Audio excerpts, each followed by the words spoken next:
ചിലപ്പം ഒരു തെരുവ് തണ്ടിയെ പോലെ നടക്കുന്ന ഒരാളായിരിക്കാം, ചിലപ്പോൾ ഒന്നിനും മറുപടി പറയാത്ത ആളായിരിക്കാം, അങ്ങനെ പല തരത്തിലുള്ള ആളായിരിക്കും. കാണുമ്പോൾ ചിലപ്പോൾ സാധാരണക്കാരനായ ആളായിരിക്കാം. അങ്ങനെ പല തരത്തിലും നമുക്ക് കാണാം. പക്ഷെ ഉള്ളിലുള്ള ഗോൾ എന്താണെന്ന് നമുക്ക് ആർക്കും പറയാൻ പറ്റില്ല. അദ്ദേഹം നേടിയെടുത്തത് എന്താണ് എന്ന് നമുക്ക് പറയാൻ പറ്റില്ല. അദ്ദേഹം നേടിയെടുത്ത ആത്മീയ ശക്തി വെച്ചുകൊണ്ട് അദ്ദേഹം എന്തെങ്കിലും കാര്യം നമുക്കെതിരെ ചെയ്യുകയോ നമുക്കെതിരെ പറയുകയോ ചെയ്താൽ പിന്നെ രക്ഷപ്പെടില്ല.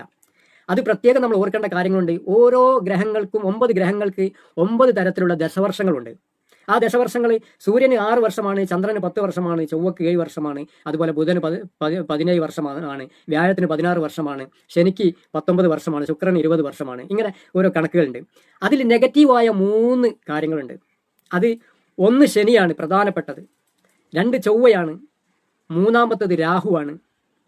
മനസ്സിലായോ? അതിൻ്റെ ദശവർഷകാലത്ത് എന്തെങ്കിലും ഒരു ക്രിയയോ അല്ലെങ്കിൽ മറ്റെന്തെങ്കിലും ഒരു ശാപവാക്കോ നമുക്ക് വന്ന് വീണ് കഴിഞ്ഞാൽ അതിൻ്റെ ദശവർഷകാലം കഴിയാതെ ഒരിക്കലും എന്താവില്ല, അതിൽ നിന്ന് രക്ഷപ്പെടാൻ സാധിക്കില്ല.